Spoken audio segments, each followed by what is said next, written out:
ഞാൻ ജോസെറ്റ് മാത്യു നിർമ്മതി കോളേജിലെ പ്രിൻസിപ്പലായിരുന്നു. ഞാൻ ഡോക്ടറേറ്റ് ചെയ്തിരിക്കുന്നത് കൃഷി തന്നെയാണ്. ബേസിക്കലി ഞാൻ അഗ്രികൾച്ചറിസ്റ്റാണ്. ആ ഒരു ഫീൽഡ് എനിക്ക് താല്പര്യമുള്ള മേഖലയാണ്. 2016 നിർമ്മതി കോളേജിലെ പ്രിൻസിപ്പൽ സ്ഥാനത്ത് ഞാൻ റിട്ടയർ ചെയ്തു. പണ്ട് ഇസ്രായേൽ ജനത്തിന് ദൈവം നല്ലൊരു സമൂഹത്തെ വാർത്തെടുക്കുന്നതിന് വേണ്ടിയിട്ട് 10 കൽപ്പനകൾ കൊടുത്താൽ നമുക്കറിയാം. പക്ഷേ പുതിയ നിയമത്തിൽ ഈശോയുടെ കാലം വന്നപ്പോഴേക്കും ആ 10 കൽപ്പനകൾ കംപ്രൈസ് ചെയ്ത് നമുക്കത് 2ലേക്ക് കൊണ്ടുവന്നിട്ടുണ്ട്.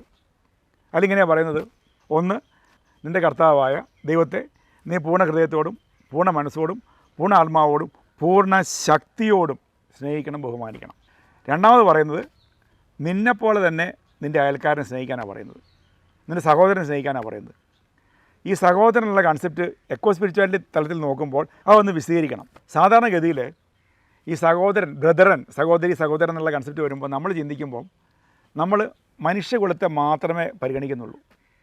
മനുഷ്യർ, എൻ്റെ അപ്പൻ, അമ്മ, സഹോദരൻ, ഭാര്യ, ഭർത്താവ്, മക്കൾ, ഇതെല്ലാം ചേർന്ന മനുഷ്യകുലത്തെയാണ് നമ്മൾ പരിഗണിക്കുന്നത്. എന്നാൽ ഒരു എക്കോ സ്പിരിച്വാലിറ്റി കൺസെപ്റ്റിലേക്ക് വരുമ്പോഴേക്കും നമ്മൾ അങ്ങനെയല്ല ചിന്തിക്കുന്നത്. ഈ പ്രകൃതിയിലെ സകല ചരാചരങ്ങളെയും, ജീവനുള്ളവയും ഇല്ലാത്തവയും മുഴുവനും സ്വന്തം സഹോദരന്മാരായി കാണേണ്ട തലത്തിലേക്ക് നമ്മൾ വളർന്നെങ്കിൽ മാത്രമേ പ്രകൃതിക്ക് നിലനിൽപ്പുണ്ടാവുകയുള്ളൂ. അവിടെയാണ് നമ്മുടെ പ്രകൃതിയുടെ വിശുദ്ധ ഫ്രാൻസിസ് അസീസിയുടെ കൺസെപ്റ്റിൻ്റെ പ്രസക്തി കടന്നു വരുന്നത്. അദ്ദേഹം ഈ പ്രകൃതിയിലെ സകല ചരാചരങ്ങളെയും സഹോദരി എന്നാണ് വിളിച്ചത്. തീയെയും കാറ്റിനെയും മഞ്ഞിനെയും ചെന്നായെയും പ്രാവിനെയും ആടുകുഞ്ഞിനെയും അവസാനം മരണത്തെപ്പോലും അദ്ദേഹം പ്രിയ സഹോദരി മരണമേ കടന്നു വരുമെന്നാണ് വിളിച്ചത്. ഫ്രാൻസിസ് അസീസിയുടെ ഈ കൺസെപ്റ്റാണ് നമ്മുടെ കഴിഞ്ഞ പോയ മാർപ്പാപ്പ ഫ്രാൻസിസ് മാർപ്പാപ്പ, അദ്ദേഹം പ്രകൃതിയെക്കുറിച്ച് എത്രമാത്രം കൺസേൺ ആയിട്ടുള്ള മാർപ്പാപ്പ അടുത്തൊന്നും ഉണ്ടായിട്ടില്ല. പ്രകൃതി നടക്കുന്ന ഈ പ്രശ്നങ്ങളെക്കുറിച്ച് അദ്ദേഹം ഒരുപാട് പഠിച്ചു, അദ്ദേഹം മനസ്സിലാക്കി, അദ്ദേഹം ഒരുപാട് വിഷമിച്ചിരുന്നു. ലൗദാത്തോ സി, അങ്ങേക്ക് സ്തുതി. അതിൽ അദ്ദേഹം വളരെ വിശദമായിട്ട് പറയുന്നുണ്ട്. ഈ ഫ്രാൻസിസ് അസീസിയുടെ കൺസെപ്റ്റാണ് അദ്ദേഹം ഭംഗിയായിട്ട് ഉപയോഗിച്ചിരിക്കുന്നത്. എന്താണ് എക്കോ സ്പിരിച്വാലിറ്റി? സ്പിരിച്വാലിറ്റി മതങ്ങളുടെ പഠിപ്പിക്കുന്ന കാര്യങ്ങളാണ്. പക്ഷെ ഇന്ന് നമുക്ക് കാണുന്ന അതിൻ്റെ ഒരു ഏറ്റവും വലിയൊരു മോശവശം എന്ന് പറയുന്നത് ഈ സ്പിരിച്വാലിറ്റിയുടെ മതങ്ങളുടെ പേരിലാണ് മനുഷ്യർ ഇന്ന് വിഘടിച്ചുകൊണ്ടിരിക്കുന്നത്. ഈ ഒരു സ്പിരിച്വാലിറ്റി മനുഷ്യനെ അകറ്റുന്ന ഒരു സംഭവമായി മാറിയിട്ടുണ്ടെങ്കിൽ എക്കോ സ്പിരിച്വാലിറ്റി എന്ന് പറയുന്നത് കാലഘട്ടത്തിൻ്റെ അനിവാര്യതയാണ്. നമ്മളെല്ലാം നിലനിൽപ്പിൻ്റെ ആവശ്യമാണ്. മനുഷ്യൻ്റെയും മറ്റ് ജീവജാലങ്ങളുടെയും പ്രകൃതിയുടെ മുഴുവൻ നിലനിൽപ്പിൻ്റെ ആവശ്യമാണ് എക്കോ സ്പിരിച്വാലിറ്റി, പ്രകൃതി, പരിസ്ഥിതി, ആധ്യാത്മികത. ഇതിലേക്ക് വന്നേ മതിയാവുള്ളൂ. അപ്പോൾ നമ്മൾ ഇങ്ങനെ ചിന്തിക്കണം: ആരാണ് നിൻ്റെ സഹോദരൻ? എന്തിനേക്കാണ് നീ സ്നേഹിക്കേണ്ടത്? ഒന്നാമത്തെ പോയിൻ്റ് എങ്ങനെയാണ്: you have to love every ray of sun. സൂര്യൻ്റെ പ്രകാശ കിരണങ്ങളെ നീ സ്നേഹിക്കണം. ഈ ഭൂമിയിൽ പ്രകാശം ചൊരിഞ്ഞ് നിൽക്കുന്ന സൂര്യനാണ് സകല ജീവജാലങ്ങളുടെയും നിലനിൽപ്പിന് ആധാരം. സൂര്യനില്ലെങ്കിൽ ഭൂമിയിൽ ഒന്നും ഉണ്ടാകുകയില്ല. ONV കുറുപ്പിൻ്റെ കവിത അദ്ദേഹം വളരെ ഭംഗിയായിട്ട് പറഞ്ഞ 2 വരികൾ എങ്ങനെയാണ്: മറ്റുള്ളവർക്കായി സ്വയം കത്തിയെരിയുന്ന സുസ്നേഹമൂർത്തിയാം സൂര്യ, വറ്റാത്ത നിറവാർന്ന നിന്തപ്ത ദീപ്തമാം അക്ഷയപാത്രത്തിൽ നിന്നുറഞ്ഞൊഴുകുന്നൊരിത്തിരി ചുടുപാൽ വെളിച്ചം കുടിച്ചിവിടെ ഈ ചെറിയ വട്ടത്തിൽ ഈ കൊച്ചുഭൂമിയിൽ ജീവൻ്റെ ഉന്മത്ത നൃത്തം. ഈ ഭൂമിയിൽ ജീവൻ നിലനിർത്തുന്നത് സൂര്യനാണ്. Second one is you have to love every grain of sand. മണ്ണിൻ്റെ ഓരോ മൺതരികളെയും നീ സ്നേഹിക്കണം, ബഹുമാനിക്കണം. കാരണം എവറിത്തിങ് നമുക്ക് കിട്ടുന്ന എവിടെ നിന്നാണ്? We get from soil. മണ്ണിൽ നിന്ന് വന്നു, നമ്മൾ മണ്ണിലേക്ക് പോകേണ്ടവരാണ്. മണ്ണിൽ നിന്ന് മണ്ണെടുത്തവരാണ് നമ്മളെല്ലാവരും തന്നെ. തിരിച്ച് മണ്ണിലേക്ക് തന്നെ പോകേണ്ടതായിട്ടുണ്ട്. നമ്മൾ കാണുന്ന എല്ലാ ഭക്ഷ്യവസ്തുക്കളും എല്ലാം നമുക്ക് എവിടെ നിന്നാണ് കിട്ടുന്നത്? മണ്ണിൽ നിന്നാണ് കിട്ടുന്നത്. Then comes you have to love every drop of water. ജലം പറയാറുണ്ട് അമൂല്യമാണ്. ജലത്തിലാണ് ജീവൻ ഉത്ഭവിച്ചത് തന്നെ. ബൈബിളിൽ വ്യക്തമായിട്ട് പറയുന്നുണ്ട്. ബൈബിൾ ജനസിസിൻ്റെ 1-ാം ചാപ്റ്ററിൽ പറയുന്നുണ്ട്, ജീവൻ ജലത്തിന് മീതെ ചലിച്ചുകൊണ്ടിരുന്നു. അവിടെ നിന്നാണ് ജീവൻ്റെ തുടക്കം. ജീവൻ ഈ ഭൂമിയിൽ ഉത്ഭവിക്കണമെങ്കിൽ 100% ജലം കൂടിയേ തീരുള്ളൂ. അത് ഏത് ജീവി ആയിക്കൊള്ളട്ടെ. ഏത് ജീവിക്കും ഈ ഭൂമിയിൽ ജനിക്കണമെന്നുണ്ടെങ്കിൽ അവൻ ജലത്തിലൂടെ കടന്നു വരാൻ സാധിക്കുകയുള്ളൂ. ഇപ്പം നമ്മൾ മനുഷ്യൻ്റെ കേസ് എടുക്കുകയാണെങ്കിൽ, മറ്റ് സസ്തനികളെല്ലാം എടുക്കുകയാണെങ്കിൽ, അമ്മയുടെ വയറ്റിൽ ജനിക്കുന്ന ഒരു കുഞ്ഞെന്ന് പറഞ്ഞാൽ അവൻ വളർന്നു വരുന്നത് അമ്മയുടെ ഗർഭാധാരത്തിലുള്ള ആംനിയോട്ടിക് ഫ്ലൂയിഡിലാണ് വളർന്നു വരുന്നത്. ജലമാണത്. ഇനി മുട്ട വിട്ട് വരുന്ന ജീവികളാണെങ്കിൽ ആ മുട്ടയ്ക്കകത്ത് നമ്മൾ കാണുന്ന മുട്ടയുടെ വെള്ളയെന്ന് പറയുന്ന സംഗതി 90% ജലമാണ്. ഈ ജലം ഉണ്ടെങ്കിൽ മാത്രമേ ജീവൻ സാധ്യമാവുകയുള്ളൂ ഭൂമിയിൽ. ജീവൻ ഈ ഭൂമിയിൽ ആവിർഭവിക്കണമെങ്കിൽ ജലം കൂടിയേ തീരുകയുള്ളൂ. മാത്രമല്ല നമുക്ക് അതുകൊണ്ടാണ് ജീവജലം നമ്മൾ പറയുന്നത്. ജലമില്ലാതെ നമുക്ക് ജീവിക്കാൻ പറ്റത്തില്ല. നമുക്കറിയാം ലോകത്തിൻ്റെ പല ഭാഗങ്ങളിലും ജലദൗർലഭ്യം കൂടിക്കൊണ്ടിരിക്കുകയാണ്. സൗത്ത് ആഫ്രിക്കയിലെ കഥ നമ്മൾ കേൾക്കുന്നുണ്ട്. ജലമില്ല അവിടെ. ഒരു മഗ് വെള്ളം പോലും കിട്ടാൻ വേണ്ടി മനുഷ്യൻ കിടന്ന് പടവരുന്ന അവസരം നമ്മൾ കാണുന്നുണ്ട്. മാത്രമല്ല ശ്രദ്ധിക്കേണ്ട ഏറ്റവും വലിയ കാര്യം, നമ്മളൊക്കെ വളരെ ലാവിഷായിട്ട് ജലം ഇന്ന് ഉപയോഗിക്കുന്നുണ്ട്, ശുദ്ധജലം ഉപയോഗിക്കുന്നുണ്ട്.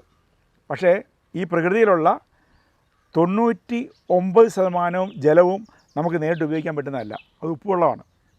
3% ജലം എന്ന് പറയുന്നത് ആർട്ടിക്കലും അന്റാർട്ടിക്കലും ഉള്ള ഐസാണ്. അതും കഴിഞ്ഞ് വരുന്ന 3% മാത്രമാണ് നമ്മുടെ നദികളിലും പുഴകളിലും കിണറുകളിലും ഗ്രൗണ്ട് വാട്ടറിലായിട്ട് നമ്മൾ ഉപയോഗിക്കുന്ന യൂസബിളായിട്ടുള്ള വാട്ടർ എന്ന് പറയുന്നത്. ഈ ജലമാണ് നമ്മൾ ലാവിഷായിട്ട് ഉപയോഗിച്ചുകൊണ്ടിരിക്കുന്നത്. ഇന്നത്തെ നിലയിൽ ജലത്തിൽ ഉപയോഗിച്ചുകൊണ്ടിരുന്നാൽ വരും തലമുറകൾക്ക് ജലമില്ല, കിട്ടാക്കനിയായി മാറുന്ന അവസ്ഥയിലേക്ക് മാറും. അടുത്ത് you have to love every molecule of air. വായു, അതിന് പറയപ്പെടുന്ന വാക്ക് തന്നെ ഉപയോഗിക്കുന്നതാണ് പ്രാണവായു എന്നാണ് പറയുന്നത്. നമ്മൾ പ്രാണൻ്റെ നിലനിൽപ്പിന് വായു കൂടിയേ തീരുള്ളൂ. ഈ ഭൂമിയിലുള്ള സകല ചരാചരങ്ങളുടെയും ശരീരത്തിലെ പ്രവർത്തനങ്ങൾ നിലനിൽക്കണമെങ്കിൽ ഓക്സിജൻ കൂടിയേ തീരുള്ളൂ. അതാണ് ഈ ഓക്സിജൻ പ്രാണവായു എന്ന് പറയുന്നത്. നമ്മൾ കഴിക്കുന്ന ഭക്ഷണം ഉള്ളിൽ ചെന്ന് കഴിഞ്ഞ് അത് ഡൈജസ്റ്റ് ചെയ്ത് അത് ഓക്സിഡൈസ് ചെയ്യണം. ഓക്സിഡൈസ് ചെയ്ത് അത് ATP ആയി മാറ്റി അതാണ് നമ്മുടെ എനർജിയായി മാറുന്നത്. അപ്പോൾ അത്രമാത്രം ഇമ്പോർട്ടൻ്റ് ആണ് ഓക്സിജൻ, പ്രാണവായു. നമ്മുടെ കണ്ണിനൊന്നും കാണാത്ത സൂക്ഷ്മജീവികളുടെ ഒരു വലിയൊരു ശേഖരം നമ്മുടെ ഭൂമിയിലുണ്ട്. ഉദാഹരണം ബാക്ടീരിയ, വൈറസ്, ഫംഗസ് മുതലായവ.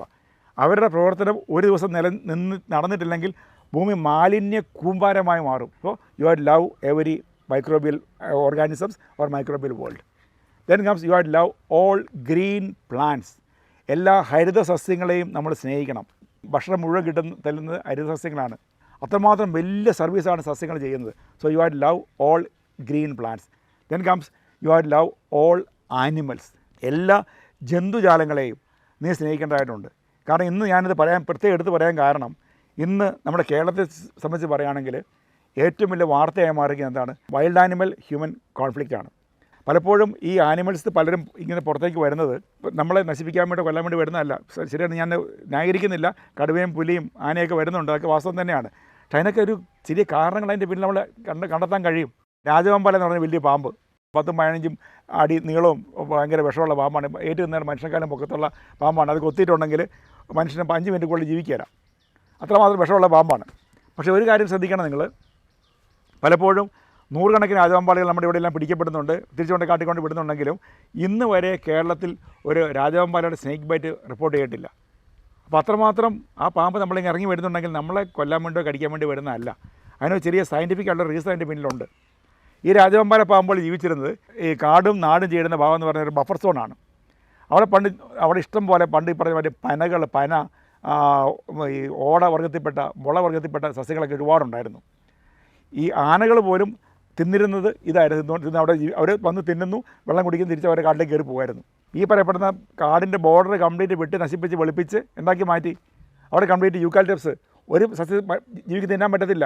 തേക്ക്, മാഞ്ചിയം, ഇതുള്ള മരങ്ങളൊക്കെ വെച്ച് പിടിപ്പിച്ചു. മാഞ്ചിയം എന്ന് പറയുന്നത് കംപ്ലീറ്റ് ഓസ്ട്രേലിയയിലെ ചതുപ്പിൽ വളരുന്ന മരമാണ് മാഞ്ചിയം. ആ മരം നട്ടിട്ടുണ്ടെങ്കിൽ, യൂക്കാലിപ്റ്റസ് നട്ടിട്ടുണ്ടെങ്കിൽ അവിടെ വെള്ളം മുഴുവൻ വലിച്ചെടുക്കും. ഈ ആന മുഴുവൻ ഇറങ്ങി വരുന്നത് ആ ഏരിയയിലെ വെള്ളം കംപ്ലീറ്റ് വലിച്ചെടുത്തിട്ട് അവിടെ വെള്ളം തുള്ളിയില്ല. അതുകൊണ്ടാണ് പുറത്തേക്ക് ഇറങ്ങി വരുന്നത്. എല്ലാ ജീവജാലങ്ങൾക്കും ഇങ്ങനെ ഓരോ പ്രശ്നങ്ങൾ അതിൻ്റെ പിന്നിലുണ്ട്. നമ്മൾ തന്നെ ചെയ്തതാണ് ഈ പറയപ്പെടുന്ന പരിപാടിയാണ്. നമ്മുടെ കാടിൻ്റെ സൈഡിലുള്ള ഈ പറയപ്പെടുന്ന ഏരിയ കംപ്ലീറ്റ് നമ്മൾ മനുഷ്യനിർമ്മിത വനങ്ങളാക്കി മാറ്റി. തേക്കും മാഞ്ചിയവും യൂക്കാലിപ്റ്റസൊക്കെ വെച്ചു. ജീവജാലങ്ങൾക്ക് ജീവിക്കാൻ പറ്റുന്നില്ല.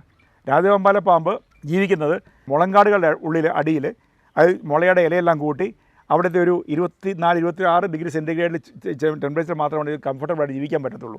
ഈ പാമ്പിൻ്റെ പ്രത്യേകത, അവിടെ ആണും മെയിലും ഫീമെയിലും കൂടി അവിടെ കൂടെല്ലാം ഉണ്ടാക്കിയിട്ട് അവിടെ മുട്ടയിട്ട് അവർ മുട്ട വിരിച്ച് തിരിച്ച് കുഞ്ഞുങ്ങളെ കൊണ്ട് പോകുന്ന ഒരു നേച്ചറാണ് ഇവർ പ്രത്യേകത.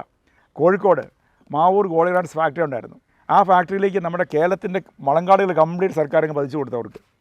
മാവൂർ ഗോളിഗ്രാൻസ് കോഴിക്കോടിൻ്റെ വലിയൊരു അപകടമായി മാറിയാൽ പൂട്ടിയത്, ആൾക്കാർ വെള്ളം വെച്ച് രജിസ്ട്രേഷൻ വേണ്ടി പൂട്ടിയത്. ഞങ്ങളുടെ കോളേജിലേക്കാണ് അന്ന് ഇടപെട്ടിരുന്നത്. ആ മുളകൾ കംപ്ലീറ്റ് വെട്ടി മാറ്റി ഈ പാമ്പുകൾക്ക് ജീവിക്കാനും ബ്രീഡ് ചെയ്യാനും സൗകര്യമായി മാറി. ഈ പാമ്പുകൾ പുറത്തേക്ക് ഇറങ്ങി വരുന്നത് ചൂട് സഹിക്കാൻ വയ്യായിട്ട് വന്ന് കയറി നമ്മുടെ വീടിനകത്തും കന്നലക്കൂടിനകത്തും ബാത്റൂമിലൊക്കെ കയറി ചൂട് കൂടി ഇരിക്കുക ചെയ്യുന്നത്. അത് നമ്മളെ കൊല്ലാൻ വേണ്ടി വരുന്നതല്ല. നമ്മുടെ ഈ മനുഷ്യവർഗത്തിൻ്റെ ജീവിതം ഭൂമിയിൽ നിലനിൽക്കുന്നത് 3 ബന്ധങ്ങളെ അധിഷ്ഠിതമായിട്ടാണ് നിലനിന്ന് പോന്നിരിക്കുന്നത്. അത് മാത്രമേ നിലനിൽക്കുള്ളൂ. ഒന്ന്, മനുഷ്യനും ദൈവവും തമ്മിലുള്ള ബന്ധം. കുടിയേറ്റ ജനത ഈ നാട്ടിൽ കടന്നു വന്നപ്പോഴേക്കും അവരുടെ ജീവിതം എല്ലാ വിധത്തിലും വിശ്വാസാധിഷ്ഠിതമായിരുന്നു. അവർ ദൈവത്തിലെ വിശ്വസിച്ചിരുന്നത് എല്ലാ കാര്യങ്ങളും അവർ ദൈവത്തിൽ വിശ്വസിച്ചിരുന്നത് അവരങ്ങോട്ടേക്കാണ് പോയിക്കൊണ്ടിരുന്നത്. രണ്ട്, മനുഷ്യനും തമ്മിലുള്ള ബന്ധം, ആ ബന്ധവും തകർന്നുകൊണ്ടിരിക്കുകയാണ്. ഇന്ന് നമുക്ക് അയൽവാസിയില്ല. ഈവൻ ഫ്ലാറ്റുകളിൽ താമസിക്കുന്ന ആൾക്കാർ പോലും അടുത്ത റൂമിൽ ഡോറിനകത്ത് അപ്പുറത്ത് താമസിക്കുന്ന ആൾക്കാരെ പോലും പരിചയമില്ല. നമ്മുടെ വീടുകളാണെങ്കിലും നമ്മൾ വലിയ വീട് വെച്ചു, വലിയ മതിൽക്കെട്ടുണ്ടാക്കി, വീടിനകത്ത് ഒരുപാട് മെഷീൻസ് നമ്മൾ വാങ്ങി കൂട്ടുന്നുണ്ട്. അത് കമ്പ്യൂട്ടറുണ്ട്, വാഷിംഗ് മെഷീനുണ്ട്, ഗ്രൈൻഡറുണ്ട്, എല്ലാം വാങ്ങി അതിനകത്തൊരു വേറെ യന്ത്രമായിട്ട് മനുഷ്യൻ മാറിയിരിക്കുകയാണെന്ന്. മനുഷ്യൻ തമ്മിൽ യാതൊരു ബന്ധവുമില്ല. വീണ്ടും മനുഷ്യനും പ്രകൃതിയും തമ്മിലുള്ള ബന്ധം, പ്രകൃതിയുമായിട്ട് സ്വരച്ചരിത്തിലാണ് നമ്മുടെ മനുഷ്യൻ ആദ്യകാലം ജീവിച്ചിരുന്ന എല്ലാം തന്നെ. നമ്മുടെ കാരണവന്മാരുടെ എല്ലാം ആ ആരോഗ്യത്തിൻ്റെ രഹസ്യം വേറൊന്നും ആയിരുന്നില്ല, പ്രകൃതിയായിരുന്നു അവരുടെ എല്ലാം. ഇപ്പോഴും ആലോചിച്ച് നോക്കിയേ, പ്രകൃതിയായിട്ട് യാതൊരു ബന്ധവുമില്ല, പ്രകൃതിയിലേക്ക് പോകുന്നില്ല, ഒന്നും കാണേണ്ട കേൾക്കുകയും വേണ്ട. നമുക്ക് ഈ മുറിക്കകത്തിരുന്ന് ഈ മൊബൈലും കമ്പ്യൂട്ടറും കാണുന്ന അവസ്ഥയിലേക്ക് മാത്രം മാറിക്കൊണ്ടിരിക്കുകയാണ്. ഈ 3 ബന്ധങ്ങളിലും വന്ന തകർച്ചയാണ് ഇന്ന് മനുഷ്യൻ അഭിമുഖീകരിക്കുന്ന എല്ലാ പ്രശ്നങ്ങളുടെയും അടിസ്ഥാന കാരണം.